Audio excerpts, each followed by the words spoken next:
ಇಲ್ಲಿ ಹೋರಾಟ ಮಾಡ್ತಾ ಇರೋರು ನೀವೇ, ಅಲ್ಲಿ ಅಧಿವೇಶನದಲ್ಲಿ ಗಲಾಟೆ ಮಾಡ್ತಾವರು ನೀವೇ. ಇದು ಏನ್ ನಂಗೆ ಇದು ಅರ್ಥ ಆಗ್ತಾ ಇಲ್ಲ, ಈ ಲಾಜಿಕ್ ಏನು ಅರ್ಥ ಆಗ್ತಾ ಇಲ್ಲ. ನಿಮ್ಗೆ ಹೇಳ್ತೇನೆ ನಾನು, ಒಳ್ಳೆ ಇಷ್ಟು ವರ್ಷದಿಂದ ಬಿಜೆಪಿ ಈಗ ಗಲಾಟೆ ಮಾಡ್ತಾ ಇರೋದು ನೀವು. ಹೀಗೆ ಹೇಳಿದ್ರು ಇಷ್ಟು ವರ್ಷದಿಂದ ಬಂದಿದ್ದು ಬಿಜೆಪಿ, ಗಲಾಟೆ ಮಾಡ್ತಾ ಇರೋದು ಯಾರು? ನಾನು ಹೇಳ್ತೇನಲ್ಲ, ಇಷ್ಟು ವರ್ಷದಿಂದ ನಾನು ಓಟ್ ಹಾಕಿದ್ದು ಬಿಜೆಪಿಗೆ, ಇಷ್ಟು ವರ್ಷದಿಂದ ನಾನು ಕೆಲಸ ಮಾಡಿದ್ದು ಸಂಘ ಪರಿವಾರದಲ್ಲಿ, ಸಂಘಟನೆಯಲ್ಲಿಯೇ. ಹೌದು, ಸಂಘ ಪರಿವಾರದ BL ಸಂತೋಷ್ ಟೀಮ್ ರಾಷ್ಟ್ರೀಯ ಪ್ರಧಾನ ಕಾರ್ಯದರ್ಶಿ ಈಗ ಅವರು BL ಸಂತೋಷ್ ಅವರು, ಅವರ ನೇತೃತ್ವದ ಒಂದು ಟೀಮು ಇಲ್ಲಿ ರೆಡಿ ಆಯ್ತು. ಮೊದಲು ಇಲ್ಲಿ ಫಸ್ಟ್ ಇಲ್ಲಿ ಪ್ರೆಸ್ ಮೀಟ್ ಮಾಡಿದ್ರು, ಅದು ದೊಡ್ಡ ಗೊಂದಲದಲ್ಲಿ ಆದದ್ದು. ಅದು ನಂಗೆ ಅಲ್ಲಿ ಏನೇನು ಗಲಾಟೆ ಆಯ್ತು, ಅವತ್ತು ಯಾರ್ಯಾರ ಹತ್ರ ಚರ್ಚೆ ಆಯ್ತು, ಯಾರು ಈ ಹೋರಾಟಕ್ಕೆ ನೀವು ಸುಮ್ಮನೆ ಕೂತ್ಕೊಳ್ಳಿ ಅಂತ ಹೇಳಿದ್ರು, ಯಾರು ಇವರಿಗೆ ಪುಷಪ್ ಮಾಡಿ ಪ್ರೆಸ್ ಮಾಡ್ಲಿಕ್ಕೆ ಹೇಳಿದ್ರು, ಪ್ರೆಸ್ ಮೀಟ್ ಮಾಡ್ಲಿಕ್ಕೆ, ಅದೆಲ್ಲ ನಮಗೆ ಗೊತ್ತಿದೆ. ಅದನ್ನ ಅರ್ಧ ತುಂಡು ಮಾಡಿ ಕೊಟ್ಟವರು ಯಾರು, ಅವರ ಮೇಲೆ ಸಹ ತನಿಖೆ ಆಗ್ಬೇಕಿತ್ತು. ಅವರ ಮೇಲೆ ಸಿದ್ದರಾಮಯ್ಯನವರಿಗೆ ನಾವು ಓಪನ್ ಆಗಿ ಸಪೋರ್ಟ್ ಮಾಡಬೇಕು. ಸನಾತನ ಸಮಾಜ, ಈ ದೇಶದಲ್ಲಿರುವ ಪ್ರತಿಯೊಬ್ಬ ಪ್ರಜೆಯು, ಈ ರಾಜ್ಯದಲ್ಲಿರುವ, ಈ ತಾಲೂಕು ಜಿಲ್ಲೆ ಗ್ರಾಮದಲ್ಲಿರುವ ಪ್ರತಿಯೊಬ್ಬ ಪ್ರಜೆಯು ಜಾತಿ ನೀತಿ ಧರ್ಮ ಎಲ್ಲವನ್ನೂ ಬದಿಗಿಟ್ಟು ಸಿದ್ದರಾಮಯ್ಯನವರಿಗೆ ನಾವು ಡೈರೆಕ್ಟ್ ಸಪೋರ್ಟ್ ಮಾಡಬೇಕು, ಮತ್ತು SIT ತನಿಖೆಗೆ ಅಧಿಕಾರಿಗಳಿಗೆ. ನಮಸ್ತೆ ಸರ್, ಹ್ಯೂಮನ್ ರೈಟ್ಸ್ ನ್ಯೂಸ್ ಕನ್ನಡಕ್ಕೆ ಎಲ್ರಿಗೂ ಪ್ರೀತಿಪೂರ್ವಕವಾದ ಸ್ವಾಗತ. ಏನು ಸೌಜನ್ಯ ಪ್ರಕರಣದ ಸುತ್ತ ಏನೆಲ್ಲ ಬೆಳವಣಿಗೆ ಆಗ್ತಾ ಇದೆ, ಆ ನಿಟ್ಟಿನಲ್ಲಿ ಮಾತನಾಡಲಿಕ್ಕೆ ರವಿ ಕಾವೂರ್ ಅವರು ನಮ್ಮೊಂದಿಗೆ ಜಾಯ್ನ್ ಆಗಿದ್ದಾರೆ. ಅವರಿಗೆ ಕಾರ್ಯಕ್ರಮಕ್ಕೆ ಸ್ವಾಗತ. ನಮಸ್ತೆ. ನಮಸ್ಕಾರ ರವಿ ಅವರೇ, ಈಗ ಈ ಪ್ರಕರಣ ಬೇರೆ ಬೇರೆ ರೂಪಗಳನ್ನು ಪಡೆದುಕೊಳ್ತಾ ಇದೆ, ಬೇರೆ ಬೇರೆ ಹಿನ್ನೆಲೆಗಳನ್ನು ಪಡೆದುಕೊಳ್ತಾ ಇದೆ. ಸಾಕಷ್ಟು ಪ್ರಕರಣಗಳನ್ನು ಎಲ್ಲ ಮಾತಾಡಿದವರ ಮೇಲೆ ದಾಖಲೆ ಮಾಡಿ ಇದನ್ನೊಂದು ಗ್ಯಾಗ್ ಆರ್ಡರ್ನ ತಂದು ಬೇರೆ ಬೇರೆ ರೀತಿಯಲ್ಲಿ ಮುಚ್ಚಾಕ್ಲಿಕ್ಕೆ ನೋಡಲಾಯಿತು. ಈಗಲೂ ಸಹ ವಕೀಲರ ಮೂಲಕ ಮನೆ ಮನೆಗೆ ನೋಟಿಸನ್ನು ಕಳಿಸ್ತಾ ಇದ್ದಾರೆ. ಎಲ್ಲದರ ಸುತ್ತ ಅಧಿವೇಶನದಲ್ಲೂ ಸಹ ಸಾಕಷ್ಟು ಚರ್ಚೆ ಆಗ್ತಾ ಇದೆ. ಅಧಿವೇಶನದಲ್ಲೇ ಸುಳ್ಳು ಸುದ್ದಿಗಳು ಹರಿದಾಡ್ತಾ ಇದೆ. ಯಾವಾಗಲೂ ಮಾತಾಡಿದಂಥ ವಿಚಾರ, ಎಂದೋ ಮಾತನಾಡಿದಂಥ ವಿಚಾರ, ಹರೀಶ್ ಪೂಂಜಾರ್ ಅವರು ಮಾತಾಡಿದ ವಿಚಾರಕ್ಕೆ ಮಹೇಶ್ ಶೆಟ್ಟಿ ತಿಮ್ರೋಡಿ ಅವರು ಕೊಟ್ಟ ಪ್ರತಿಕ್ರಿಯೆಗೆ ಅಲ್ಲಿ ಅಧಿವೇಶನದಲ್ಲಿ ಏನು ಅಂದರೆ ಇಷ್ಟೊಂದು ದೊಡ್ಡ ರಾಜ್ಯದ ಮರ್ಯಾದೆಯನ್ನು ಇವರು ತೆಗಿತಾ ಇದ್ದಾರಾ? ಈ ರೀತಿಯಲ್ಲಿ ಅಧಿವೇಶನದಲ್ಲೇ ಸುಳ್ಳು ಚರ್ಚೆಯನ್ನ ಮಾಡಿ, ಅಧಿವೇಶನದಲ್ಲಿ ಈ ರೀತಿ ಮಕ್ಕಳಾಟಿಕೆಯನ್ನ ಮಾಡಿ, ಎಲ್ಲೋ ಒಂದು ಪಂಚಾಯತ್ ಕಟ್ಟೆಯಲ್ಲಿ ಆಟ ಆಡಿದ ರೀತಿಯಲ್ಲಿ ಅಧಿವೇಶನದಲ್ಲಿ ಆಟ ಆಡ್ತಾ ಇದ್ದಾರೆ. ಏನ್ ಹೇಳ್ತೀರಾ ಈ ಬಗ್ಗೆ ತಾವು? ಎಲ್ರಿಗೂ ನಮಸ್ಕಾರ. ಮೊದಲನೇದಾಗಿ ಜಸ್ಟಿಸ್ ಫಾರ್ ಸೌಜನ್ಯ, ಈಗ ನಡೀತಾ ಇರುವ ಪ್ರಕರಣ ಬುರುಡೆಯ ಪ್ರಕರಣ, ಸೌಜನ್ಯ ಪ್ರಕರಣ ಅಲ್ಲ. ಹೇಳಿ. ಯಾಕಂದ್ರೆ ಈಗ ವಿಧಾನಸೌಧದೊಳಗಡೆ ಯಾವುದು ಚರ್ಚೆ ಆಗ್ಬೇಕಿತ್ತು ಅದಾಗ್ತಾ ಇಲ್ಲ. ಯಾವ್ದಾಗ್ಬೇಕಿತ್ತು? ಸೌಜನ್ಯ ಪ್ರಕರಣವನ್ನ ಎಕ್ವಿಟಲ್ ಕಮಿಟಿಗೆ ನೀವು ಸೇರಿಸಿ ಇದನ್ನೊಂದು ತನಿಖೆ ಮಾಡಿಸಿ. ಬುರುಡೆ ಪ್ರಕರಣದೊಂದು ಆಗ್ತಾ ಇದೆ ಈಗ ಮೋಹಂತಿ ಸರ್ ನೇತೃತ್ವದಲ್ಲಿ. ಬುರುಡೆ ಪ್ರಕರಣ ತನ್ನಷ್ಟಕ್ಕೆ ಅದು ಎನ್ಕ್ವೈರಿ ಆಗ್ತಾ ಇದೆ. ಇದರ ಬಗ್ಗೆ ಇವರೆಲ್ಲರೂ ಮಾತಾಡ್ಬೇಕೆ ಹೊರತು ಯಾವುದೋ ಒಂದು ವಿಷಯವನ್ನ ಕಟ್ಟುಕತೆಯನ್ನ ತಂದು ಈಗ ಆಟ ಆಡ್ತಾ ಇದ್ದಾರೆ. ನಾವು ರಾಜ್ಯದ ಒಂದು ದೇವಾಲಯ ಅಂತ ಹೇಳ್ತೇವೆ, ಶಾಸನಬದ್ಧವಾಗಿ ಸಂವಿಧಾನದ ಮಂದಿರ ದೇವಾಲಯ, ಅಲ್ಲಿ ನಡೀತಾ ಇರೋದೇನೀಗ ಮಕ್ಕಳಾಟ. ಒಂದು ಸುಳ್ಳು ಸುದ್ದಿಯನ್ನು ಪ್ರಚಾರ ಮಾಡೋ ರೀತಿಯಲ್ಲಿ ಅಧಿವೇಶನದಲ್ಲಿ ಮಕ್ಕಳ ರೀತಿ ತಮಾಷೆಯಾಗಿ ಕಾಣುವಂಗೆ ಆಗ್ತಾ ಇದೆ. ಸುದ್ದಿ ಸುಳ್ಳಲ್ಲ. 25/3/2023 ಇದೇ ಹರೀಶ್ ಪೂಂಜಾ ಅವರು ಬಹಿರಂಗ ಸಭೆಯಲ್ಲಿ ಒಂದು ವಿಷಯ ಹೇಳಿದ್ರು. ಇದೇ ವಿಷಯವನ್ನ ಈಗ ಚರ್ಚೆ ಆಗ್ತಾ ಇದೆಯಲ್ಲ, 28 ಮರ್ಡರ್ ಮಾಡಿದ ಕೇಸು ಸಿದ್ದರಾಮಯ್ಯನೇ ಮರ್ಡರ್ ಮಾಡಿದ್ದು ಅಂತ ಬಹಿರಂಗ ಸಭೆಯಲ್ಲಿ ಹರೀಶ್ ಪೂಂಜಾ ಅವರು ಹೇಳಿದ್ದಾರೆ. ತದನಂತರ ಅದರ ಮರುದಿನವ ಮಹೇಶ್ ಅಣ್ಣ ಅವತ್ತೇ ಪ್ರಶ್ನೆ ಮಾಡಿದ್ದಾರೆ. ನಮ್ಮ ತಾಲೂಕಿನ ಶಾಸಕರು ಈ ಮಾತನ್ನ ಹೇಳಿದ್ದಾರೆ, ಇದು ನೀವು ಕೇಸ್ ಮಾಡಿ, ಇಲ್ಲದಿದ್ರೆ ನೀವು ಪದತ್ಯಾಗ ಮಾಡಿ. ಯಾಕಂದ್ರೆ ಒಂದು ವ್ಯಕ್ತಿಗೆ, ಅದು ಶಾಸನಬದ್ಧದಲ್ಲಿ ಸ್ವೀಕಾರ ಮಾಡಿದಂತ ಒಂದು CM ಒಂದು ಮರ್ಡರ್ ಕೇಸ್ ಅವರ ಮೇಲೆ ಆಪಾದನೆ ಬರ್ತದೆ ಹೇಳಿದ್ರೆ ಆನ್ಸರ್ ಕೊಡ್ಲೇಬೇಕಿತ್ತು. ಅವಾಗ ಕೊಡ್ಲಿಲ್ಲ. ಅವತ್ತು ಕೊಡದ್ದು ಇವತ್ತು ಅದನ್ನ ಅವರಿಗೆ ಮುಳ್ಳಾಗ್ತಾ ಇದೆ. ಯಾರು ಅದನ್ನ ಎಬ್ಬಿಸಿದ್ಯಾರು? ನಾನೀಗ ಸರ್ಕಾರಕ್ಕೆ ಪ್ರಶ್ನೆ ಮಾಡ್ತೇನೆ, ಹೋಮ್ ಮಿನಿಸ್ಟರ್ ಅವರಿಗೆ, ಮಾನ್ಯ ಪರಮೇಶ್ವರ್ ಜಿ ಅವರೇ, ನಾನು ನಿಮ್ಗೆ ಹೇಳ್ತೇನೆ, ಒಳ್ಳೆ ಗೌರವ ಇದೆ. ಈ SIT ತನಿಖೆಯನ್ನ ನೀವು ಹೊರಡಿಸಿದ್ದು, ತನಿಖೆ ಚಂದದಲ್ಲಿ ಹೋಗ್ತಾ ಇದೆ, ನಿಮ್ಮ ಮೇಲೆ ತುಂಬಾ ಗೌರವ ಇದೆ. ಇದನ್ನೊಂದು ನೀವು ಕ್ರಿಯೇಟ್ ಮಾಡಲೇಬೇಕು, ಇವರ ಮೇಲೆ FIR ಹಾಕಿಸ್ಲೇಬೇಕು. ಯಾರು ಈ ಮಾತನ್ನ ಹೇಳಿದ್ದಾರೆ? ಸಿದ್ದರಾಮಯ್ಯ ಸರ್ಕಾರ ಮರ್ಡರ್ ಮಾಡಿಸಿದೆ, 28 ಕೊಲೆ ಆರೋಪ ಸಿದ್ದರಾಮಯ್ಯನ ಮೇಲೆ ಇರ್ಬೇಕು ಅಂತ ಓಪನ್ ಸ್ಟೇಜ್ ಅಲ್ಲಿ ಹರೀಶ್ ಪೂಂಜಾ ಅವರು ಹೇಳಿದ್ದಾರೆ. ಅವರ ಮೇಲೆ ನೀವು ಘಂಟಾಘೋಷವಾಗಿ ಹೇಳಿ ಅವರ ಮೇಲೆ ನೀವು FIR ಮಾಡ್ಲೇಬೇಕು. ನೋಡಿ, ಒಂದು ಸಿದ್ದರಾಮಯ್ಯ ಅವರು ಮಾನ್ಯ ನಮ್ಮ ರಾಜ್ಯದ ಮುಖ್ಯಮಂತ್ರಿಗಳು ಈಗಿನ ಅವರೊಂದು ಮಾನವತಾವಾದಿ ಅಂದ್ರೆ ಮನುಷ್ಯರನ್ನ ಪ್ರೀತಿ ಮಾಡುವವರು ಅಂತ ಒಂದು ಹೆಸರಿಗೆ ಬಂದವರು. ಅಂದ್ರೆ ಯಾವುದೇ ಪ್ರಕರಣಕ್ಕೆ ಏನು ತೀವ್ರವಾಗಿ ತೀಕ್ಷ್ಣವಾಗಿ ಇದ್ದಂಥವ್ರು, ಅಂತವರ ಬಗ್ಗೆ ಈ ರೀತಿಯಲ್ಲಿ ಅಪಪ್ರಚಾರ ನೋಡಿ ಮಾಡೋದು ಈಗ ತಪ್ಪು. ಅಲ್ಲಲ್ಲ, ಅವರು ಮಾನವತಾವಾದಿನೂ ಹೌದು, ಜಾತ್ಯತೀತವಾದಿನೂ ಹೌದು, ಸರ್ವೇ ಜನ ಸುಖಿನೋ ಭವಂತು ಅಂತ ಹೇಳುವ ಒಂದು ವ್ಯಕ್ತಿ. ಹೇಳ್ತೇನೆ ನಾನು ಕೇಳಿ. ಅವರು ಒಂದು ಸರ್ಕಾರದ ಅಂಗದಲ್ಲಿದ್ದಾರೆ. ನಮ್ಮ ಹಾಗೆ ಜನರಲ್ ಆಗಿ ಒಂದು ಮನುಷ್ಯ ಇಲ್ಲೇ ಕೂತ್ಕೊಂಡು ಬಿಂದಾಸಾಗಿ ಅಂತ ಲೆವೆಲ್ ಅಲ್ಲ ಅವರದು. ಅವರೊಂದು ಸರ್ಕಾರ ಶಾಸನದಲ್ಲಿ ಕೆಲಸ ಮಾಡುವವರು. ಎಲ್ಲಿ ಕೂತ್ಕೊಂಡು ಏನ್ ಮಾತನಾಡ್ಬೇಕು ಎನ್ನುವ ಅಷ್ಟೊಂದು ಇದಿಲ್ವಾ, ಜ್ಞಾನ ಇಲ್ವಾ? ಯಾರಿಗೆ ಹೇಳ್ತಾ ಇರೋದು? ಇಬ್ಬರಿಗೂ ಹೇಳ್ಬೇಕು ನಾವು. ಯಾಕೆ ಹೇಳಿ? ಇದನ್ನ ಕೇಳಿ ಕುಳಿತುಕೊಂಡವರು ಯಾರು? ಸಿದ್ದರಾಮಯ್ಯನವರು.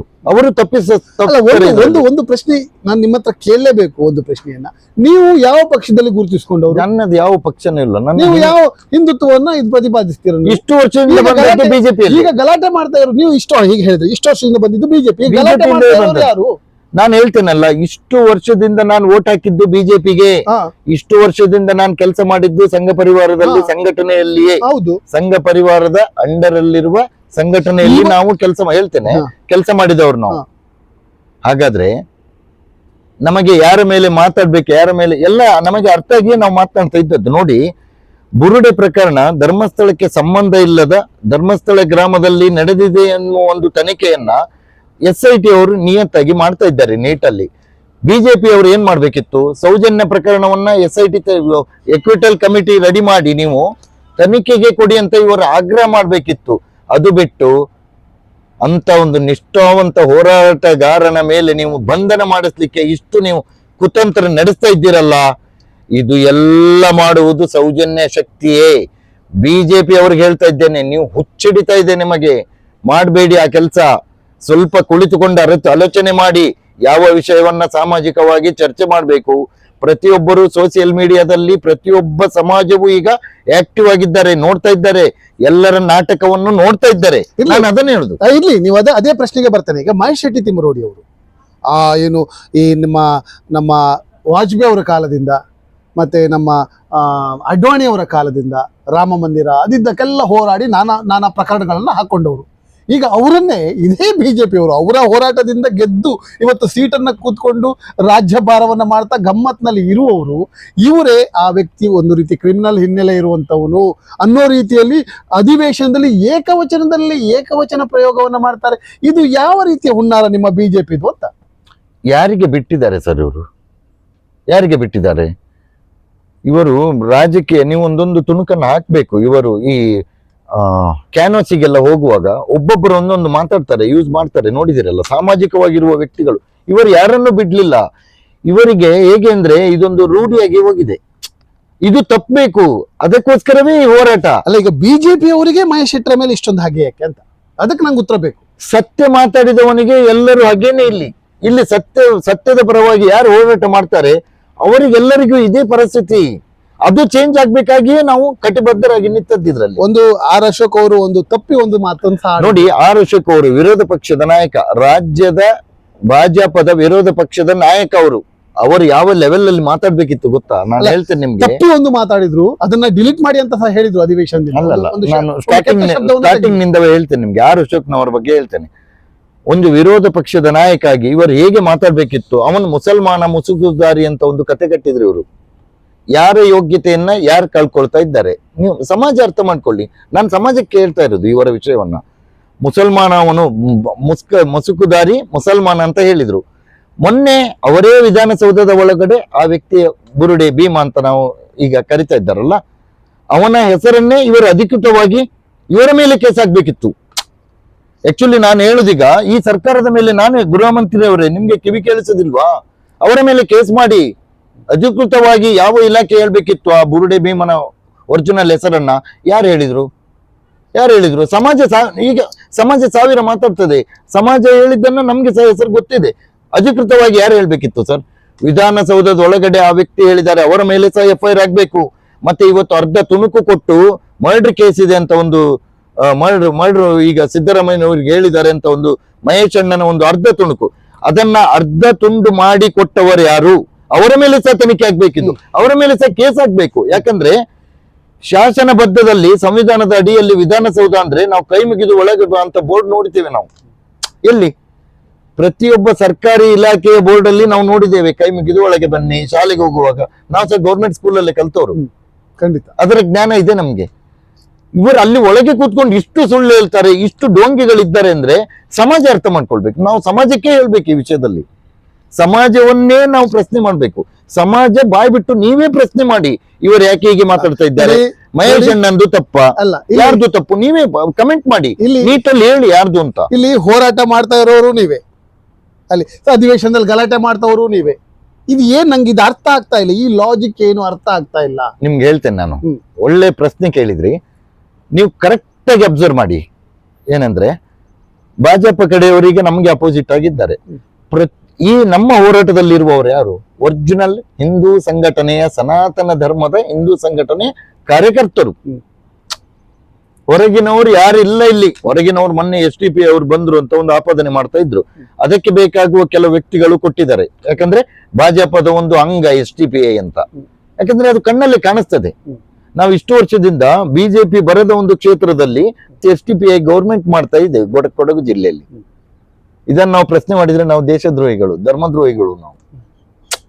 ಅದಕ್ಕೆ ಕೊಡುವವರೇ ಉತ್ತರ ಕೊಡ್ಲಿ. ನಾವು ಪ್ರಶ್ನೆಯನ್ನ ಸಾಮಾಜಿಕವಾಗಿ, ನಾನು ನನ್ನ ತಿಳುವಳಿಕೆ ಜ್ಞಾನದಲ್ಲಿ ನಾನು ಹೇಳುದು. ಈಗ ನೋಡಿ, ಇಷ್ಟು ಜನ ಅಪೋಸಿಟ್ ನೋಡಿ. ಸ್ಯಾಟಲೈಟ್ ಚಾನೆಲ್ ನಲ್ಲಿ ಈಗ ಚಾನೆಲ್ನವರು ಟಿವಿ, ನಾನು ಬಾಯ್ಬಿಟ್ಟೆ ಹೇಳ್ತೇನೆ, TV9ನವರು ಫಸ್ಟ್ ಈಗ ಕೆಲವೇ ಕ್ಷಣದಲ್ಲಿ ತಿಮರೋಡಿ ಅವರ ಬಂಧನ ಆಗ್ತದೆ. ಏನು ಅಧಿಕೃತವಾಗಿ ಬಲ್ಲ ಮೂಲಗಳು ಹೇಳಿದ ಮಾಹಿತಿಯನ್ನು ಇವರು ಹೇಳ್ತಾರಲ್ಲ, ಗೌರ್ಮೆಂಟ್ ಅನೌನ್ಸ್ ಮಾಡ್ಬೇಕಲ್ಲ ಅರೆಸ್ಟ್ಗೆ ಅಂತ. ಈ ಎಲ್ಲ ಕೆಲವು ಮಾಧ್ಯಮಗಳು, ಸ್ಯಾಟಲೈಟ್ ಚಾನೆಲ್ಗಳು ಕೆಲವು ಒಂದು ಲೆವೆಲ್ ಅಲ್ಲಿ ಮಾತಾಡ್ಬೇಕಿತ್ತು. ಆದ್ರೆ ಬಿಟ್ಟು ಆ ಸುದ್ದಿಯನ್ನ ಸರಿಪಡಿಸಿ ತೋರಿಸಿದ್ದವರು ಈಗ ರಾಜ್ಯ ಮಾಧ್ಯಮದ TV9 ಅವರೇ. ಗ್ಯಾರಂಟಿ ಮೇಡಮ್, ಗ್ಯಾರಂಟಿ ಟಿವಿ ಅವರು. ಅಲ್ಲ, ಅವರು ಮಾಡಿದ್ದಾರೆ, ಇವರು ಮಾಡಿದ್ದಾರೆ. ತೋರಿಸಿದ್ದೆ ಗ್ಯಾರಂಟಿ ಟಿವಿ. ನಂತರ ಇವರು ಮಾಡಿದ್ದಾರೆ, ಗ್ಯಾರಂಟಿ ಅವರು ಮಾಡಿದ್ದಾರೆ, ಅವರು ಮಾಡಿದ್ದಾರೆ. ಫಸ್ಟ್ ಮಾಡಿದ್ದು ರಾಧಾ ಮೇಡಮ್ ಚಾನೆಲ್, ಅದು ನೋಡಿದ್ದೇನೆ. ಅವರು ಮಾಡಿದ್ದಾರೆ, ಇವರು ಮತ್ತೆ ಯಾಕೆ ಮೊದಲು ಯಾಕೆ ಮಾಡಿದ್ದು? ಈಗ ನಾನು ಬರುವಾಗ ಒಂದು ಪೋಸ್ಟ್ ಕಾರ್ಡ್ ನೋಡಿದೆ ಒಬ್ಬರದು. ನಮ್ಮವರೇ, ಅವರು ಸಹ ಹೊರಗಿನವರಲ್ಲ, ಹಿಂದೂಗಳು ನಮ್ಮವರೇ, ನಮ್ಮ ಸಂಘಟನೆಯಲ್ಲೇ ಬಂದವರು. ಈಗ ಒಂದು ಯೂಟ್ಯೂಬ್ ಚಾನಲ್ ಇಟ್ಕೊಂಡಿದ್ದಾರೆ. ರಾಧಾ ಹಿರೇಗೌಡರು ಆ ಸತ್ಯವನ್ನ ತೋರಿಸ್ಲಿಕ್ಕೆ ಅಥವಾ ಅದನ್ನ ಮುಂಚೂಣಿಯಲ್ಲಿ ತಂದಿಡ್ಲಿಕ್ಕೆ ಬಹಳ ಒಂದು ಉತ್ಸುಕದಿಂದ ಕೆಲಸ ಮಾಡ್ತಾ ಇರುವಂತವ್ರು. ಅವ್ರ ಬಗ್ಗೆ ಹೆಮ್ಮೆ ಇದೆ. ಕರೆಕ್ಟ್. ರಾಧಕ್ಕನ ಬಗ್ಗೆ ನಂಗೆ ಹೆಮ್ಮೆ ಇದೆ. ನಾನು ಮೊನ್ನೆ ಎಲ್ಲ ಧರ್ಮಸ್ಥಳದ ಕಡೆ ಹೋಗುವಾಗ ಕೆಲವು ನಮಗೆ ಸಹ ಮಾಧ್ಯಮದವರು ಪರಿಚಯ ಇದ್ದಾರೆ. ನಮ್ಗೆ ಸಹ ಈಗೀಗ ಆಫರ್ ಬರ್ತಾ ಉಂಟು. ಯಾವ ಆಫರ್ ಬಂದರೆ ಸಹ ನೀವು ಸತ್ಯದ ಪರವಾಗಿ ನಿಲ್ಲಿ, ನಾನು ನಮ್ಮ ಕಡೆ ನಿಲ್ಲಿ, ಅವರ ಅಲ್ಲ. ನಾನು ಹೇಳುದು, ಹೋರಾಟ ಯಾವುದು ಸತ್ಯ ಇದೆ ಅವರ ಪರವಾಗಿ ನೀವು ನಿಲ್ಲಿ. ಸತ್ಯವನ್ನ ಶೋಧನೆ ಮಾಡೋದು ಯಾರು ಸರ್? ಯಾರು? 4ನೇ ಅಂಗ, ಸಂವಿಧಾನದಲ್ಲಿ ಹಿಡಿಯುವಂತ 4ನೇ ಅಂಗ. ಸತ್ಯ ಶೋಧನೆ ಮಾಡುದು ಬಿಟ್ಟು ಏನೇನೋ ಇಲ್ಲಿ ನಾನು ಇನ್ನೊಂದು ನಿಮ್ಗೆ ಹೇಳಿಬಿಡ್ತೇನೆ. ಏನೇನೋ ತೋರಿಸ್ತಾ ಇದ್ದಾರಲ್ಲ, 24 ತಾರೀಕಿಗೆ ಒಂದು ಕಾರ್ಯಕ್ರಮ ಇದೆ ಅಂತ ಈಗ ಅವ್ರು ಹೇಳ್ತಾ ಇದ್ದಾರೆ. ದೇವಸ್ಥಾನ ಸಂರಕ್ಷಣಾ ಯಾತ್ರೆ, ದೇವಸ್ಥಾನ ಸಂರಕ್ಷಣಾ ಕ್ಷೇತ್ರ ಸಂರಕ್ಷಣಾ ಯಾತ್ರೆ ಅಂತ ಒಂದು ಮಾಡ್ತಾ ಇದ್ದಾರೆ. ಅಲ್ಲಿವರೆಗೂ ಸಮಾಜವನ್ನ ಗಜಿಗಿಜಿ ಮಾಡಿ ಒಂದೇನೋ ತಿರುಚಿ ಈ ಹೋರಾಟಕ್ಕೆ ನಾವು ಜನ ಬೆಂಬಲವನ್ನ ಜಾಸ್ತಿ ತೆಗೆಯುವ ಒಂದು ಹುನ್ನಾರ ಅಂತ ನಮಗೆ ಅನಿಸ್ತಾ ಇದೆ. ಅಂದ್ರೆ ಈ ಎರಡೂ ಕಡೆಯಲ್ಲಿ ಸಂಘರ್ಷಣ ಆಗಿ ಒಂದು ಲಾ ಅಂಡ್ ಆರ್ಡರ್ ಮೇಂಟೈನ್ ಮಾಡಿದ ಸ್ಥಿತಿಯ ತಲುಪಲಿ ಅಂತ ಏನಾದ್ರು? ಲಾ ಅಂಡ್ ಆರ್ಡರ್ ಕಳೀಲಿಕ್ಕೆ ಚಾನ್ಸ್ ಇಲ್ಲ. ಯಾಕಂದ್ರೆ ಅಂತ ಅಧಿಕಾರಿಗಳು ನಮ್ಮ ಜಿಲ್ಲೆಯಲ್ಲಿ ಇದ್ದಾರೆ. ಈಗ ಲಾ ಅಂಡ್ ಆರ್ಡರ್ ಯಾರು ಏನ್ ಮಾಡ್ಲಿಕ್ಕೆ ಆಗಲ್ಲ. ಕಮ್ಯುನಲ್ ಎಬ್ಬಿಸ್ಲಿಕ್ಕೆ ಟ್ರೈ ಮಾಡಿದ್ರು, ಅದು ಆಗ್ಲಿಲ್ಲ, ಫೈಲ್ ಆದ್ರು, ಆಯ್ತು. ಈಗ ಮಹೇಶ್ ಅಣ್ಣನನ್ನ ಅರೆಸ್ಟ್ ಮಾಡ್ಲಿಕ್ಕೆ ಟ್ರೈ ಮಾಡಿದ್ರು, ಅದೇ ಸೌಜನ್ಯ ಶಕ್ತಿ. ನಾವು ಅವತ್ತಿನಿಂದ ಅದನ್ನೇ ಹೇಳ್ತಾ ಬರುದು, ಅದೇ ಸೌಜನ್ಯ ಶಕ್ತಿ. ಇವರು ಎಷ್ಟೇ ಆಟ ಆಡಿದ್ರೆ ಸಹ ಇವರ ಗುಂಡಿಯನ್ನು ಇವರೇ ತೋಡಿಕೊಳ್ತಾ ಇದ್ದಾರೆ. ಈಗ ಹರೀಶ್ ಪೂಂಜಾ ಮೇಲೆ ಕೇಸ್ ಆಗ್ಲೇಬೇಕಲ್ವಾ? ಅದೇ ಮಾತನ್ನ ನಾವು ಹೇಳಿದ್ರೆ ಬಿಡ್ತಿದ್ರ? ನೀವೆಲ್ಲ ಮಾತಾಡಿದ್ರೆ ಬಿಡ್ತಿದ್ರ? ಇವರು ಇಷ್ಟೊಳಗೆ FIR ಆಗ್ತಾ ಇರ್ಲಿಲ್ವಾ ನಮ್ಮ ಮೇಲೆ? ನಮ್ಮ ಒದ್ದು ಒಳಗೆ ಕೊಂಡೋಗಿ ಅರೆಸ್ಟ್ ಮಾಡ್ತಾ ಇರ್ಲಿಲ್ವಾ? ಇವರಿಗೊಂದು ಕಾನೂನು, ನಮಗೆ ಒಂದು ಕಾನೂನಾ? ಅರುಣ್ ಸರ್ ಕಾರ್ಕಳದಲ್ಲಿ ತೋರಿಸಿದ್ರಲ್ಲ, ದೊಡ್ಡವರಿಗೆ ಒಂದೇ ಕಾನೂನು, ಸಣ್ಣವನಿಗೆ ಒಂದೇ ಕಾನೂನು. ಅದನ್ನ ಇಲ್ಲಿ ತೋರಿಸಿ, ಕಾನೂನಿಗೆ ಏನು ಅಧಿಕಾರ ಇದೆ ಅದನ್ನ ಚಲಾವಣೆ ಮಾಡಿ ಇವರ ಮೇಲೆ. ಬಡವರ ಮೇಲೆ ಅಲ್ಲ ಕಾನೂನು, ಪ್ರತಿಯೊಬ್ಬರಿಗೂ ಅದು ಬೇಕೇ. ಮಾಡಿ, ನೀವು ಅವರನ್ನು ಅರೆಸ್ಟ್ ಮಾಡಿ, ಅವರ ಮೇಲೆ ನೋಟಿಸ್ ಮಾಡಿ, ಅರೆಸ್ಟ್ ಮಾಡಿ, ಅವರನ್ನ ಕ್ಲಾರಿಫಿಕೇಶನ್ ಕೇಳಿ. ಸಿದ್ದರಾಮಯ್ಯನವರು ಮಾಡಿಸಿದಾರ, ಅದನ್ನ ಎನ್ಕ್ವೈರಿ ಮಾಡ್ಲಿ. ಅಧಿಕಾರಿಗಳು ಇರೋದು ಅದಕ್ಕೆ ಅಲ್ಲ, ಅದಕ್ಕೆ ಅಂತ ಒಂದು ಇಲಾಖೆ ಇದೆಯಲ್ಲ. ಈ ರೀತಿಯಲ್ಲಿ ಅಧಿವೇಶನದಲ್ಲಿ ಪದೇ ಪದೇ ಈ ವಿಚಾರದ ಬಗ್ಗೆ ಚರ್ಚೆ ಆಗ್ತಾ ಹೋದ್ರೆ ಇಷ್ಟಿಷ್ಟು ದೊಡ್ಡ ಸ್ಥಾನದಲ್ಲಿರುವವರು, ಉಪ ಮುಖ್ಯಮಂತ್ರಿಗಳಾದಂಥ ಮಾನ್ಯ ಡಿ ಕೆ ಶಿವಕುಮಾರ್ ಅವರು, ನಮ್ಮ ಪರಮೇಶ್ವರ್ ಅವರು ಈ ರೀತಿಯ ಒಂದು ಹೇಳಿಕೆಯನ್ನ ಈ ಬಿಜೆಪಿಯವ್ರನ್ನ ಮೆಚ್ಚಿಸ್ಲಿಕ್ಕೆ ಅಲ್ಲಿ ಕೊಡ್ತಾ ಹೋದ್ರೆ ಏನು ಸಂದೇಶ ಹೋಗುತ್ತೆ SIT ಅಧಿಕಾರಿಗಳಿಗೆ ಅಂತ. ಬಿಜೆಪಿಯವರನ್ನ ಮೆಚ್ಚಿಸ್ಲಿಕ್ಕೆ ಇಲ್ಲವೋ ಗೊತ್ತಿಲ್ಲ, ಒಂದು ವ್ಯಕ್ತಿಯನ್ನ ಮೆಚ್ಚಿಸ್ಲಿಕ್ಕೆ ಮಾತಾಡ್ತಾ ಇದ್ದಾರೆ ಅನಿಸ್ತದೆ ನಂಗೆ. ಯಾರ ಮೇಲೆ ಒಂದು ಸಮಾಜ ಅಪವಾದ ಮಾಡ್ತಾ ಇದೆ ಆ ವ್ಯಕ್ತಿಗಳನ್ನ ಮೆಚ್ಚಿಸ್ಲಿಕ್ಕೆ ಅಂತ. ಉದಾಹರಣೆ ನಾನು ಹೇಳ್ಬಿಡ್ತೇನೆ ಯಾಕೆ ಅಂತ. ಇವರು ಮೊನ್ನೆ ಮತ್ತೆ ನಿನ್ನೆ ಎಲ್ಲ ಭಾಜಪದ ದಂಡು ಬಂತು, ಅವರಿಗೆ ಪರ್ಮಿಷನ್ ಕೊಡ್ಲಿಲ್ಲ, ಇಲ್ಲದಿದ್ರೆ ಸ್ಟೇಜ್ ಕಾರ್ಯಕ್ರಮ ಮಾಡಿ ಸ್ಟೈಲ್ ಎಲ್ಲ ಮಾಡ್ಲಿಕ್ಕಿತ್ತು. ಇವರು ಅಲ್ಲಿ ಕಾನೂನಾತ್ಮಕವಾಗಿ ಪರ್ಮಿಷನ್ ಕೊಡ್ಲಿಲ್ಲ. ದರ್ಶನಕ್ಕೆ ಬಂದ್ರು. ಯಾರ ದರ್ಶನಕ್ಕೆ ಸರ್? ಯಾರ ದರ್ಶನಕ್ಕೆ? ನಾವು ದೇವಸ್ಥಾನಗಳಿಗೆ ಹೋಗುವುದು ದೇವರ ದರ್ಶನಕ್ಕೆ. ನಿನ್ನೆ ಯಾರ ದರ್ಶನ ಮಾಡಿದ್ದವರು? ದೇವರ ದರ್ಶನ ಮಾಡಿರ್ಬೋದು. ನೆಕ್ಸ್ಟ್ ಅಲ್ಲ, ನಂಗೆ ಗೊತ್ತಿಲ್ಲ, ನಾನು ಹೇಳೋದು ದೇವರ ದರ್ಶನ ಮಾಡಿರ್ಬೋದು. ಅದೇ ಆಮೇಲೆ ಏನ್ ಮಾಡಿದ್ರು ನನಗೆ ಗೊತ್ತಿಲ್ಲ, ನಾನು ನೋಡಿಲ್ಲ. ಫೋಟೋ ಬರ್ತಾ ಇದೆಯಲ್ಲ ಸೋಷಿಯಲ್ ಮೀಡಿಯಾದಲ್ಲಿ. ಏನಾಗಿದೆ? ಯಾರು ದೇವರ ದರ್ಶನ ಮಾಡಿಲ್ಲ ಅಂತ ಹೇಳುದ ನೀವು? ದೇವರ ದರ್ಶನ, ದೇವಸ್ಥಾನದ ಸಂರಕ್ಷಣೆಗೆ ಹೋದವರು ಇವರು. ಎಲ್ಲಿಗೆ ಹೋಗ್ಬೇಕಿತ್ತು? ದೇವರ ರಕ್ಷಣೆ ಮಾಡ್ಲಿಕ್ಕೆ. ಅಲ್ಲಿ ಏನೋ ತೊಂದ್ರೆ ಆದ್ರೆ ಅದು ಸರಿ ಮಾಡಿ. ಹೌದು, ಅಲ್ಲಿ ನೆಕ್ಸ್ಟ್ ಹೋದದ್ದು ಎಲ್ಲಿಗೆ? ಒಂದು ಇನ್ಸ್ಟಿಟ್ಯೂಟ್ ಕಂಪನಿಯ ಓನರ್ನ ಮನೆಗೆ. ಯಾವುದು? ಒಂದು ಸಂಸ್ಥೆಯ ಓನರ್ನ ಮನೆಗೆ ಹೋದದ್ದವರು. ಯಾಕೆ? ಮಂಜುನಾಥ ಅಣ್ಣಪ್ಪ ಎಲ್ಲಿರುದು ಸರ್? ಎಲ್ಲಿರುದು? ಅದೇ ಅಲ್ಲಿ ಇದು ಕಾರಣ ಇರಬಹುದು. ಕಷ್ಟ ಸುಖ ಅಲ್ಲ, ಅವರ ಪಕ್ಷದವ್ರು ಯಾರು ಮಾತಾಡ್ಬೇಕಿತ್ತು ಹಾಗಾದ್ರೆ? ಕರೆಕ್ಟ್ ಹೇಳಿದ್ರೆ ನೀವು. ಯಾರು ಮಾತಾಡ್ಬೇಕಿತ್ತು? ಈ SIT ಎಂಟರ್ ಆಗುವಾಗ, ಸೌಜನ್ಯ ಹೋರಾಟ ಇಷ್ಟು ಸ್ಟ್ರಾಂಗ್ ಆಗುವಾಗ ಯಾರು ಮಾತಾಡ್ಬೇಕಿತ್ತು?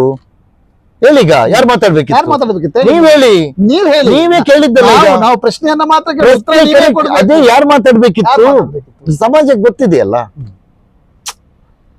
ಒಂದು ಪಕ್ಷದ ಅಧಿಕಾರದಲ್ಲಿರುವವರು, ಸಂವಿಧಾನಾತ್ಮಕ ಅಡಿಯಲ್ಲಿ ರಾಜ್ಯಸಭಾ ಸದಸ್ಯ ಅವರು ಯಾರು ಮಾತಾಡ್ಬೇಕಿತ್ತು? ಅವರ ಎಲ್ಲರೂ ಯಾರು ರಾಜ್ಯ ಏನು ಆಡಳಿತ ಮಾಡ್ತಾ ಇದ್ದಾರೆ, ಪಕ್ಷದ ಅಧಿಕಾರವನ್ನು ಯಾರು ಅವರೇ ಮಾತಾಡ್ಬೇಕು. ಯಾಕೆ ಮಾತಾಡ್ತಾ ಇಲ್ಲ? ಅದನ್ನ ಕೇಳಿ. ಭಾಜಪದ ದೊಡ್ಡವರು, ನಾನು ಹೇಳುದು ದೊಡ್ಡವರಿಗೆ ಹೇಳುದು, ಅವ್ರ ಹತ್ರ ಮಾತಾಡಿಸಿ. ಈಗ ಮೀಡಿಯಾದವರು ಎಲ್ಲರೂ ಬಂದು ನಮ್ಮ ನೋಡಿದ ತಕ್ಷಣ ಬಂದು ಮೀಡಿಯಾ ಹಿಡಿತೀರಿ, ಅವ್ರು ಸಿಗ್ತಾ ಇಲ್ವಾ ಕೈಗೆ? ಅಲ್ಲಿ ದೇವಸ್ಥಾನ ಸಂರಕ್ಷಣೆ ಮಾಡುವವರಿಗೆಲ್ಲ ದರ್ಶನ ಕೊಡ್ತಾ ಇದ್ದಾರೆ, ನಿಮ್ಗೆ ಸಿಗ್ತಾ ಇಲ್ವಾ ಮೀಡಿಯಾದವರಿಗೆ? ಅಂದ್ರೆ ದೇವಸ್ಥಾನ ಸಂರಕ್ಷಣೆ ಮಾಡೋದು ತಪ್ಪು ಅಂತ ಹೇಳೋದು ನೀವು? ಯಾರು ತಪ್ಪು ಹೇಳಿದ್ರು? ದೇವಸ್ಥಾನ ಯಾರು? ನಿಮ್ಮ ಮಾತಾಡ್ತಾ ಯಾರ್ದದ್ದು ದೇವಸ್ಥಾನ? ನಮ್ದು ಸನಾತನ ಧರ್ಮದ್ದು. ಯಾರ ಇನ್ಸ್ಟಿಟ್ಯೂಟ್? ಯಾರ ಹೆಸರಲ್ಲಿದೆ? ದೇವಸ್ಥಾನ ಏನ್ ಸಮಸ್ಯೆಲಿದೆ? ನೀವು ರಕ್ಷಣೆ ಮಾಡೋಕೆ ಹೊಟ್ಟಿದ್ದೀರಲ್ಲ ನೀವೆಲ್ಲರೂ ಸೇರ್ಕೊಂಡು, ದೇವಸ್ಥಾನ ಏನ್ ಸಮಸ್ಯೆಲಿದೆ ಅಂತ ಅದವ್ರ ಹತ್ರ ಕೇಳ್ಬೇಕು ನೀವು. ನೀವು ಅದ್ರಲ್ಲಿಲ್ಲ. ನಾವು ಡೈಲಿ ಅದೇ ಜಪ ತಪ ಮಾಡುವವರು, ನಮ್ಗೆ ದೇವರು ಎಲ್ಲಿದ್ದಾರೆ ಅಂತ ಎಲ್ಲ ಗೊತ್ತಿದೆ.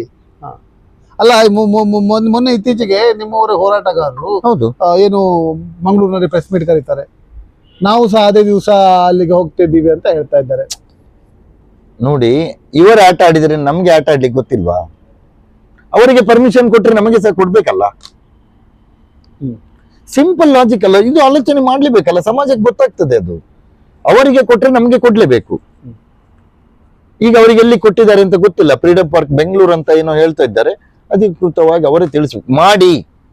ದೇವಸ್ಥಾನಕ್ಕೆ ಕಂಟಕ ಬಂದ್ರೆ ನಾವಿದ್ದೇವೆ ನಿಮ್ಮೊಟ್ಟಿಗೆ, ನಾವು ಅದೇ ದೇವಸ್ಥಾನದವರು, ನಾವಿದ್ದೇವೆ. ಇವತ್ತು ದೇವಸ್ಥಾನದ ಪರವಾಗಿ ಇರುವವರು ನಾವು. ಎವ್ರಿ ಡೇ ಮಂಜುನಾಥ ಅಣ್ಣಪ್ಪನನ್ನೇ ನೆನೆಯುವವರು ನಾವು, ಎವ್ರಿ ಸೆಕೆಂಡ್. ನಾವು ಬೆಳಗ್ಗೆ ಹೇಳುವಾಗ ಓಂ ನಮ ಶಿವ ಇಲ್ಲದೆ ನಾವು ಬೆಳಗ್ಗೆ ಆಗುದಿಲ್ಲ ನಮ್ಗೆ. ಆದ್ರೆ ನಿಮ್ಮೆಲ್ಲ ಇಬ್ಬರು ನೀವು ಒಂದೇ ಆಯ್ತಾ? ಹೋರಾಟ ಮಾತ್ರ ಬೇರೆ ಬೇರೆ ದಿಕ್ಕಿನಲ್ಲಿ ಸಾಗ್ತಾ ಇದೆ. ಯಾಕೆ? ಅದೇ ಪ್ರಶ್ನೆ ಈಗ ಬರುವವರು ಕೇಸರಿ ಶಾಲೆ ಹಾಕಿಕೊಂಡು ಬರುವವರು, ನಾನು ಅಧಿಕೃತವಾಗಿ ಹೇಳಿಬಿಡ್ತೇನೆ, ಕೇಸರಿ ಶಾಲೆ ಹಾಕಿಕೊಂಡು ದೇವಸ್ಥಾನವನ್ನ ಉಳಿಸ್ತೇನೆ ಅಂತ ಹೇಳುವವರು ಅಲ್ಲ ಇವರು. ಇವರು ಯಾರು ಹಿಂದುತ್ವವಾದಿಗಳಲ್ಲ. ಇವರೊಂದು ಧರ್ಮೋದ್ಯಮಿ ಕುಟುಂಬವನ್ನ ರಕ್ಷಣೆ ಮಾಡ್ಲಿಕ್ಕೆ ಬರುವವರು. ದೇವಸ್ಥಾನ ರಕ್ಷಣೆ ಅಲ್ಲ, ದೇವಸ್ಥಾನಕ್ಕೆ ಕಾವಲುಗಾರ. ದೇವಸ್ಥಾನಕ್ಕೆ ಕಾವಲುಗಾರ ಅಂತ ಮೊನ್ನೆ ಋಷಿಕುಮಾರ್ ಗುರುಜಿ ಅವರು ಹೇಳಿದ್ರು. ಕಾವಂದ ಅಂತ ಹೇಳಿದ್ರೆ ಕಾವಲುಗಾರ. ಎಕ್ಸಾಕ್ಟ್ಲಿ, ಅದು ನಮ್ಗೆ ಮೊನ್ನೆ ಗೊತ್ತಾದದ್ದು. ಬಾರಿ ಒಳ್ಳೆ ವರ್ಡ್ ಅದು. ಕಾಳಿಸ್ವಾಮಿ ಋಷಿಕುಮಾರ್ ಸ್ವಾಮಿ, ಅದೇ ಕಾಳಿಸ್ವಾಮಿ ಏನಿದ್ದಾರೆ ಅವರು, ಒಂದು ಬಾರಿ ಒಳ್ಳೆ ಲಾಜಿಕ್, ಒಳ್ಳೆ ಪಾಯಿಂಟ್ ಅದು. ಬಾರಿ ಖುಷಿ ಆಯ್ತು ನಮ್ಗೆ. ನಮ್ಗೆ ಇದು ವಿಷಯ ಗೊತ್ತಿರ್ಲಿಲ್ಲ, ಕಾವಂದ ಅಂದ್ರೆ ಕಾವಲುಗಾರ. ಹೌದಾ? ಕೇಸರಿ ಶಾಲೆ ಹಾಕಿಕೊಂಡು ಯಾರನ್ನ ಪೂಜೆ ಮಾಡ್ಬೇಕಿತ್ತು ಇವರು? ಹೋಗಿ ಮಂಜುನಾಥನನ್ನ. ಹೋಗಿದ್ದು ಎಲ್ಲಿಗೆ ಸ್ವಾಮಿಯವರು? ಎಲ್ಲಿಗೆ ಹೋದದ್ದು? ಇನ್ನು ಅದರಲ್ಲಿ ಇನ್ನೊಂದು ಹೇಳ್ಬಿಡ್ತೇನೆ. ಒಂದು 5 ವರ್ಷದ ಮುಂಚೆ, ಒಂದು 5 ವರ್ಷದ ಮುಂಚೆ ಇಟ್ಕೊಳ್ಳಿ ನೀವು. 5 ವರ್ಷದ ಮುಂಚೆ ಆ ಧರ್ಮೋದ್ಯಮಿ ಕುಟುಂಬವನ್ನ ಮೀಟ್ ಆಗ್ಲಿಕ್ಕೆ ಹೋಗ್ಬೇಕಾದ್ರೆ ಒಂದು ಅಪಾರ್ಟ್ಮೆಂಟ್ ತೆಗಿಬೇಕಿತ್ತು. ಈಗ ನಿಂತಿದಾರಲ್ಲ ಲೈನ್ ನಲ್ಲಿ, ಅವರೆಲ್ಲ ಹೋಗಿ ಕಾಯ್ಬೇಕಿತ್ತು ಮುಂಚೆ ಇವರು ಬರುವವರೆಗೆ. ಈಗ ಯಾರು ಕಾಯ್ತಾ ಇದ್ದಾರೆ? ಈಗ ಭಾಜಪದವರು ಎಲ್ಲ ಮುಖಂಡರು ಬರ್ತಾ ಇದ್ದಾರಲ್ಲ ಅಲ್ಲಿಗೆ, ದೇವಸ್ಥಾನವನ್ನ ಉಳಿಸ್ತೇವೆ ಅಂತ ಹೇಳಿಕೊಂಡು ಬೊಗಳೆ ಬಿಟ್ಟುಕೊಂಡು ಬರ್ತಾ ಇದ್ದಾರಲ್ಲ. ಈ ವ್ಯಕ್ತಿಗಳನ್ನು ಬರುವವರನ್ನು ಯಾರು ಕಾಯ್ತಾ ಇದ್ದಾರೆ? ದೊಡ್ಡವರು. ಇದೇ ಕರ್ಮ ರಿಟರ್ನ್ ಅಂತ ಹೇಳುದು ಇದಕ್ಕೆ. ಅದೇ ಸೌಜನ್ಯ ಶಕ್ತಿ. ನೀವು ಎಲ್ಲವನ್ನ ತಂದು ಸೌಜನ್ಯ ಶಕ್ತಿಗೆ ಹೋಲಿಸ್ತೀರಾ, ಎಲ್ಲವನ್ನ ತಂದು ಸೌಜನ್ಯ ಇದಕ್ಕೆ ಹಾಕ್ತೀರಾ. ಕರೆಕ್ಟ್. ಇಲ್ಲಿವರೆಗೂ ಹೋರಾಟ ಬಂದದ್ದು ಯಾರಿಂದ? ಸೌಜನ್ಯ ರೇಪ್ ಅಂಡ್ ಮರ್ಡರ್, ಅದನ್ನ ನಾನು ಬಿಡಿಸಿ ಹೇಳಲ್ಲ, ಇಡೀ ಲೋಕಕ್ಕೆ ಗೊತ್ತಿದೆ ಅವಳು ಯಾವ ಸ್ಥಿತಿಯಲ್ಲಿ ಅವಳ ಮರಣ ಆಗಿದೆ. ಇನ್ನೊಮ್ಮೆ ಪ್ರಶ್ನೆ ಮಾಡ್ತೇನೆ ಬೇಕಿದ್ರೆ. ಸೌಜನ್ಯ ಡೆತ್ ಬಾಡಿ ಸಿಗುವಾಗ, ಎನ್ಕ್ವೈರಿ ಮಾಡುವಾಗ ಅವಳದು ಚಪ್ಪಲ್ ಸಿಗ್ಲಿಲ್ಲ, ಅವಳದು ಬ್ಯಾಗ್ ಒದ್ದೆ ಆಗಿರ್ಲಿಲ್ಲ.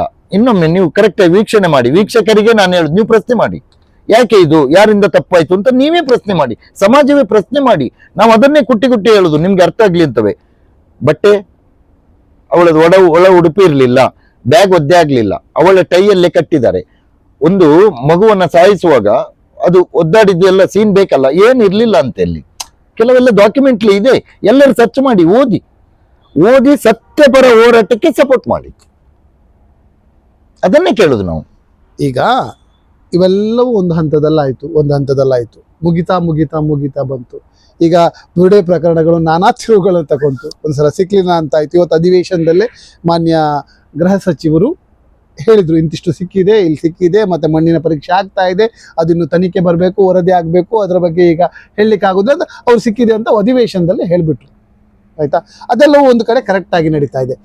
ಈ ಮಧ್ಯದಲ್ಲಿ ಮೌನವಾಗಿದ್ದ, ಸೈಲೆಂಟ್ ಆಗಿದ್ದ ಬಿಜೆಪಿ ಪಕ್ಷದ ಇಂಥ ದೊರೆಗಳೆಲ್ಲ ಈಗ ಎದ್ದು ಓಡಾಡ್ತಾ ಇದ್ದಾರಲ್ಲ, ಯಾಕೆ? ಮೊನ್ನೆ ಮಹೇಶಣ್ಣ ಹೇಳ್ತಾ ಇದ್ರಲ್ಲ ಸರ್, ಏನಂತ, BL ಸಂತೋಷ್ ಟೀಮ್ ರಾಷ್ಟ್ರೀಯ ಪ್ರಧಾನ ಕಾರ್ಯದರ್ಶಿ ಈಗ ಅವರು BL ಸಂತೋಷ್ ಅವರು, ಅವರ ನೇತೃತ್ವದ ಒಂದು ಟೀಮು ಇಲ್ಲಿ ರೆಡಿ ಆಯ್ತು. ಮೊದಲು ಇಲ್ಲಿ ಫಸ್ಟ್ ಇಲ್ಲಿ ಪ್ರೆಸ್ ಮೀಟ್ ಮಾಡಿದ್ರು. ಅದು ದೊಡ್ಡ ಗೊಂದಲದಲ್ಲೇ ಆದದ್ದು. ಅದು ನಂಗೆ ಅಲ್ಲಿ ಏನೇನ್ ಗಲಾಟೆ ಆಯ್ತು, ಅವತ್ತು ಯಾರ್ಯಾರ ಹತ್ರ ಚರ್ಚೆ ಆಯ್ತು, ಯಾರು ಈ ಹೋರಾಟಕ್ಕೆ ನೀವು ಸುಮ್ಮನೆ ಕೂತ್ಕೊಳ್ಳಿ ಅಂತ ಹೇಳಿದ್ರು, ಯಾರು ಇವರಿಗೆ ಪುಷಪ್ ಮಾಡಿ ಪ್ರೆಸ್ ಮಾಡ್ಲಿಕ್ಕೆ ಹೇಳಿದ್ರು, ಪ್ರೆಸ್ ಮೀಟ್ ಮಾಡ್ಲಿಕ್ಕೆ, ಅದೆಲ್ಲ ನಮಗೆ ಗೊತ್ತಿದೆ.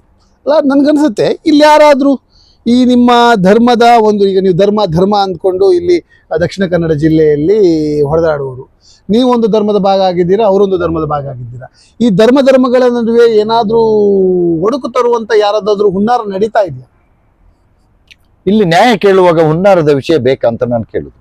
ಇಲ್ಲಿ ನಾವು ನ್ಯಾಯ ಕೇಳ್ತಾ ಇರೋದು, ಯಾರನ್ನು ಹೊಡೀರಿ, ಯಾರನ್ನು ಓಡಿಸಿಕೊಂಡೋಗಿ, ನಾವು ಅದನ್ನು ಹೇಳ್ತಾ ಇಲ್ಲ. ಇಲ್ಲಿ ಸತ್ತದ್ದಕ್ಕೆ ನ್ಯಾಯ ಬೇಕು ಅಂತ ಕೇಳುದು. ಸೌಜನ್ಯನಿಗೆ ನ್ಯಾಯ ಕೊಡಿ. ಈಗ ಬುರುಡೆ ಅಂತ ಬಂದಿದ್ದಾನಲ್ಲ, ಬುರುಡೆ ಸಿಕ್ಕರೆ ಎನ್ಕ್ವೈರಿ ಮಾಡಿ, ಬುರುಡೆ ಸಿಗದಿದ್ರೆ ಅವನ್ ಬುರುಡೆ ಬಿಟ್ಟಿದ್ರೆ ಒದ್ದೊಳಗೆ ಹಾಕಿ. ಸಿಂಪಲ್ ಅಲ್ವಾ? ಅವನ್ ಮಾಡಿದ್ದಾನೆ ಅಂತ ಬಂದಿದ್ದಾನೆ, ಸಿಕ್ಕರೆ ಅದನ್ನ ನೀಟಾಗಿ ಎನ್ಕ್ವೈರಿ ಮಾಡಿ, ದೇವರು ಮೆಚ್ಚುವ ಹಾಗೆ, ಮಂಜುನಾಥ ಅಣ್ಣಪ್ಪ ಸ್ವಾಮಿ ಮೆಚ್ಚುವ ಹಾಗೆ ಎನ್ಕ್ವೈರಿ ಮಾಡಿ ನೀಟಲ್ಲಿ. ಯಾರು ಇದಕ್ಕೂ ಕೇರ್ ಮಾಡಬೇಡಿ. ಸಿದ್ದರಾಮಯ್ಯನವರಿಗೆ ನಾವು ಓಪನ್ ಆಗಿ ಸಪೋರ್ಟ್ ಮಾಡಬೇಕು. ಸನಾತನ ಸಮಾಜ, ಈ ದೇಶದಲ್ಲಿರುವ ಪ್ರತಿಯೊಬ್ಬ ಪ್ರಜೆಯು, ಈ ರಾಜ್ಯದಲ್ಲಿರುವ, ಈ ತಾಲೂಕು, ಜಿಲ್ಲೆ, ಗ್ರಾಮದಲ್ಲಿರುವ ಪ್ರತಿಯೊಬ್ಬ ಪ್ರಜೆಯು ಜಾತಿ, ನೀತಿ, ಧರ್ಮ ಎಲ್ಲವನ್ನೂ ಬದಿಗಿಟ್ಟು ಸಿದ್ದರಾಮಯ್ಯನವರಿಗೆ ನಾವು ಡೈರೆಕ್ಟ್ ಸಪೋರ್ಟ್ ಮಾಡಬೇಕು. ಮತ್ತು SIT ತನಿಖೆಗೆ ಅಧಿಕಾರಿಗಳಿಗೆ ನಾವು ಅವರಿಗೆ ಸಪೋರ್ಟ್ ಮಾಡ್ಬೇಕು. ಈಗ ಒಂದ್ ಸೈಡ್ ನಿಲ್ಬೇಕು ನಾವು ಹೋರಾಟಗಾರರು.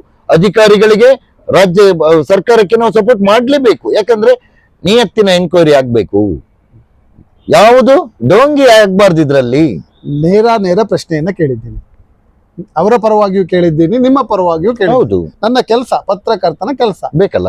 ಹಾಗೆ ಈಗ ಒಂದು ಪ್ರಶ್ನೆಯನ್ನ ಕೇಳ್ತೀನಿ, ಇನ್ನೂ ಒಂದು ಸ್ಟ್ರಾಂಗ್ ಆದ ಪ್ರಶ್ನೆಯನ್ನ ಕೇಳ್ತೀನಿ.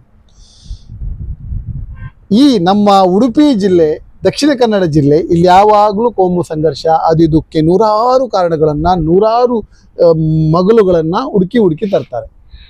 ಇಲ್ಲಿ ಮುಸ್ಲಿಂ ಹುಡುಗರು ಬಲಿಯಾಗಿದ್ದಾರೆ, ಹಿಂದೂ ಹುಡುಗರು ಬಲಿಯಾಗಿದ್ದಾರೆ.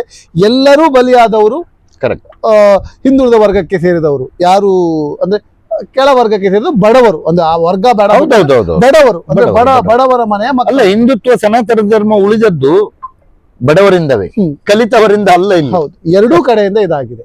ಆದ್ರೆ ಈ ಈ ಈ ಸಂಘರ್ಷಣವನ್ನ ಯಾವುದಾದ್ರೂ ಒಂದು ರೀತಿಯಲ್ಲಿ ಜೀವಂತ ಇಡಲು ಪ್ರಯತ್ನ ಆಗ್ತಾ ಇದೆಯಾ ಅಂತ. ಇದನ್ನ ಜೀವಂತ ಇಡ್ಲೇಬಾರ್ದು ಅಂತ ನಾನು ಒತ್ತಾಯ ಮಾಡುದು ಮಾನ್ಯ ಸಿದ್ದರಾಮಯ್ಯನವರಿಗೆ. ಈಗ ನೋಡಿ, ಬುರುಡೆ ಬಂತು, ಅವನು ಬಂದ, ಮುಸುಕುದಾರಿ ಬಂದ, ಇಮಿಡಿಯೇಟ್ಲಿ SIT ಆಯ್ತು. ಸ್ವಲ್ಪ ಲೇಟ್ ಮಾಡಿದ್ರು, ಡಿಲೇ ಮಾಡಿದ್ರು, ತೊಂದರೆ ಇಲ್ಲ, SIT ರಚನೆ ಮಾಡಿ ಎನ್ಕ್ವೈರಿ ಆಗ್ತಾ ಇದೆ. ಇದೇ ಸಮಯದಲ್ಲಿ ನಮ್ಮ ಸೌಜನ್ಯ ಮರ್ಡರ್ ಆಗಿದೆ ಅಲ್ಲ, ಅದನ್ನು ಎಕ್ವಿಟಲ್ ಕಮಿಟಿ ರೆಡಿ ಮಾಡಿ ಅದನ್ನು ಎನ್ಕ್ವೈರಿ ಮಾಡಿ. ಒಂದೇ ಧರ್ಮಸ್ಥಳಕ್ಕೆ ಬಂದ ಪ್ರತಿಯೊಂದು ಕಳಂಕವು ಒಂದ್ಸರಿ ಕ್ಲೀನ್ ಆಗ್ಬೇಕು. ನಮ್ಮ ಒತ್ತಾಯ ಅದೇ. ಇನ್ನು ಇಂಥ ಕಳಂಕ ಬರಬಾರ್ದು. ಹಾಗಾದ್ರೆ ಅದು ಕ್ಲಿಯರ್ ಆಗ್ಬೇಕಾದ್ರೆ ನಿಷ್ಪಕ್ಷವಾಗಿ ತನಿಖೆ ಆಗ್ಲೇಬೇಕು. ಅದು ದೊಡ್ಡವನೇ ಆಗಿರ್ಲಿ, ಸಣ್ಣವನೇ ಆಗಿರ್ಲಿ, ಹೇಳಿ ಅದನ್ನ ಕೊಂಡೋಗಿ ಬೀಸಾಡು, ಅದನ್ನ ಮುಚ್ಚು ಅಂತ ಹೇಳಿದವನು ಬೇಕದ್ರಲ್ಲಿ, ಅದನ್ನ ಕಳಿಸಿದವನು ಬೇಕು. Dead ಬಾಡಿಯನ್ನ enquiry ಮಾಡ್ಲೇಬೇಕಲ್ಲ. ಇವನ್ ಯಾಕೆ ಬಂದ, ಬುರುಡಿ ಅವನು ಎಲ್ಲಿದ್ದ ಮುಂಚೆ, ತುಂಬಾ ಇದೆ ಅದರಲ್ಲಿ, ಎನ್ಕ್ವೈರಿ ಮಾಡ್ತಾ ಇದ್ದಾರೆ ಆಲ್ಮೋಸ್ಟ್. ಆದ್ರೆ ಇಲ್ಲಿ ಕೆಲವು ಮಾಧ್ಯಮಗಳು ಸಮಾಜವನ್ನ ತಿರುಚಲಿಕ್ಕೆ ಟ್ರೈ ಮಾಡ್ತಾ ಇದ್ದಾರೆ. ಯಾವ ಸಮಾಜವು ಅವರಿಗೆ ಕಿವಿ ಕೊಡಬೇಡಿ. ಅಧಿಕೃತವಾಗಿ ಸರ್ಕಾರ ಹಾಗೂ ಪೊಲೀಸ್ SIT ಇಲಾಖೆ ಏನ್ ಹೇಳ್ತಾರೆ ಅದರ ಒಟ್ಟಿಗೆ ನಾವು ಸಪೋರ್ಟ್ ಮಾಡುವ ನಿಯತ್ತಿನಲ್ಲಿ ತನಿಖೆ ಮಾಡ್ಲಿಕ್ಕೆ ಅವರಿಗೆ ನಾವು ಬೆನ್ನೆಲುಬಾಗಿ ನಿಲ್ಲುವ ಅಂತ ನಾನು ಹೇಳುದು. ಸಮಾಜಕ್ಕೆ ಸಾಕಷ್ಟು ವಿಚಾರವನ್ನು ಹೇಳಿದ್ವಿ. ಕೊನೆಯದಾಗಿ ಹೇಳಲಿಕ್ಕೆ ಏನಾದ್ರು ಇದೆಯಾ? ಈಗ ನಾನು ಕಾರ್ಯಕ್ರಮವನ್ನು ಮುಗಿಸ್ಲಿಕ್ಕೆ ಹೊರಟಿದ್ದೀನಿ. ಇಷ್ಟು ಪ್ರಕರಣವನ್ನು ಹೇಳಿ ಕೊನೆಯದಾಗಿ ಏನಾದ್ರು ಹೇಳಲಿಕ್ಕೆ ಇದೆಯಾ ನಿಮಗೆ? ಏನ್ ಹೇಳ್ಬೇಕು ಅಂದ್ರೆ, ಈಗ ನೋಡಿ, ಸನಾತನ ಹಿಂದೂ ಧರ್ಮದಿಂದಲೇ ಸೌಜನ್ಯ ನ್ಯಾಯಪರ ಹೋರಾಟ ಹೊರಟದ್ದು. ಸನಾತನ ಧರ್ಮದ ಹಿಂದೂ ಅಂತ ಒಂದು ವ್ಯಕ್ತಿಯ ನೇತೃತ್ವದಲ್ಲಿ, ಮಹೇಶ್ ಅಣ್ಣನ ನೇತೃತ್ವದಲ್ಲಿ ಈ ಹೋರಾಟ ಇಲ್ಲಿಗೆ ಬಂದಿದೆ. ಯಾರಿಂದ? ನಮ್ಮೊಟ್ಟಿಗೆ ಯಾರು ದೊಡ್ಡ ಶ್ರೀಮಂತರು ಯಾರಿಲ್ಲ, ಬಡವರಿಂದ ಈ ಹೋರಾಟ ಇಲ್ಲಿಗೆ ಬಂದದ್ದು, ಕಡು ಬಡವರಿಂದ.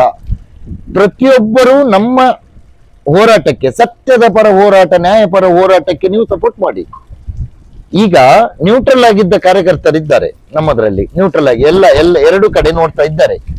ನೀವು ಕೂಲಂಕುಷವಾಗಿ ಸುಮ್ಮನೆ ಆಲೋಚನೆ ಮಾಡಿ, ಯಾರು, ಯಾಕೆ, ಎಲ್ಲಿ, ಯಾವ ವಿಷಯವನ್ನ ಮಾತಾಡ್ತಾ ಇದ್ದಾರೆ, ಯಾವ ಪ್ಲೇಸ್ ಅಲ್ಲಿ ಯಾವ ವಿಚಾರ ಚರ್ಚೆ ಆಗ್ತಾ ಇದೆ. ಇಡೀ ರೋಡ್ ಅಲ್ಲಿ ಗುಂಡಿ ಬಿದ್ದಿದೆ, ಅದರ ಬಗ್ಗೆ ಚರ್ಚೆ ಇಲ್ಲ. ಬುರುಡೆ ಬಗ್ಗೆ ಚರ್ಚೆ, ಇವರು ಮಹೇಶ್ ಅಣ್ಣನನ್ನ ಅರೆಸ್ಟ್ ಮಾಡುವ ಚರ್ಚೆ. ಇವರು ಯಾರನ್ನ ಉಳಿಸ್ಲಿಕ್ಕೆ ಇವರು ಈ ಸ್ಟೈಲ್ ಮಾಡ್ತಾ ಇದ್ದಾರೆ ಅಂತ ಅರ್ಥ ಆಗ್ತಾ ಇಲ್ಲ. ನಾನು ಅದನ್ನೇ ಸಮಾಜದ ಹತ್ತಿರ ಕೇಳುದು. ಸರಿ, ಸಾಕಷ್ಟು ವಿಚಾರವನ್ನ ರವಿ ಕಾವೂರ್ ಅವರು ಮಾಧ್ಯಮದ ಮುಂದೆ ಇಟ್ಟಿದ್ದಾರೆ. ಇದಕ್ಕೆ ಸಂಬಂಧಪಟ್ಟು ಕಮೆಂಟ್ ಮಾಡಿ ನಿಮ್ಮ ಅಭಿಪ್ರಾಯಗಳನ್ನ ತಿಳಿಸಬೇಕು. ಏನು ಈಗ ಮಹೇಶ್ ಶೆಟ್ಟಿ ಚಿಮರೋಡಿ ಅವರನ್ನ ಬಂಧನ ಮಾಡಬೇಕು ಅನ್ನೋದಾಗಿ ಒಂದು ಏನು ಹುನ್ನಾರ ನಡೀತಾ ಇದೆ. ಏನು ಮತ್ತೆ ಇನ್ನೊಂದು ಹೇಳ್ತೇನೆ, ಸೌಹಾರ್ದತೆ ನೀವು ಬೆಳಿಬೇಕಾದ್ರೆ ಏನ್ ಮಾಡ್ಬೇಕು ಅಂತ ಒಂದು ಕೇಳಿದ್ರಿ, ಅದನ್ನೊಂದು ಸಣ್ಣ ಇದ್ರಲ್ಲಿ ಹೇಳಿಬಿಡ್ತೇನೆ. ಈ ಸೌಜನ್ಯ ಹೋರಾಟ ಉಂಟಲ್ಲ, ಸರ್ವ ಧರ್ಮದವರು ಇದಕ್ಕೆ ಸಪೋರ್ಟ್ ಮಾಡಿದ್ದಾರೆ. ಸಾರ್ವಭೌಮತೆ ಎಲ್ಲದು ಉಳಿಬೇಕಾ, ಈ ನ್ಯಾಯಕ್ಕೆ ಹೋರಾಟ ಸಿಕ್ಕ ಮೇಲೆ ಉಂಟಲ್ಲ, ಹಿಂದೂ ಮುಸ್ಲಿಂ ಕ್ರಿಶ್ಚಿಯನ್ ಒಂದೇ ತಾಯಿ ಮಕ್ಕಳಿಗೆ 1000% ಆಗ್ತದೆ ಈ ಭೂಮಿ ಮೇಲೆ. ಎಲ್ಲ ಒಟ್ಟಾಗುವ ಬರ್ತದೆ, ಆಗ್ಬೇಕು. ಯಾಕಂದ್ರೆ ನಮ್ಮ ಈ ಮಂಗಳೂರು, ನಮ್ಮ ಉಡುಪಿ ಇದೊಂದು ಶಾಂತಿಯ ತವರಾಗಬೇಕು. ಇಲ್ಲಿ ಸರ್ವ ಜನಾಂಗದ ಶಾಂತಿಯ ತೋಟ ನೆಲೆಸಬೇಕು ಅಂತ ಹೇಳ್ತಾ ಇಷ್ಟೊತ್ತು ನಮ್ಮೊಂದಿಗೆ ಮಾತನಾಡಿದ ರವಿ ಕಾವೂರ್ ಅವರಿಗೆ ವಿಶೇಷವಾದ ಧನ್ಯವಾದಗಳು. ನಮ್ಮ ಚಾನಲ್ ಸಬ್ಸ್ಕ್ರೈಬ್ ಮಾಡಿ, ಲೈಕ್ ಮಾಡಿ, ಶೇರ್ ಮಾಡಿ ಅಂತ ಹೇಳ್ತಾ ಎಲ್ಲ ನಮ್ಮ ವೀಕ್ಷಕರಿಗೆ ಪ್ರೀತಿಪೂರ್ವಕ ಧನ್ಯವಾದಗಳು. ನಮಸ್ತೆ. ಜೈ ಶ್ರೀರಾಮ್. Justice for Soujanya.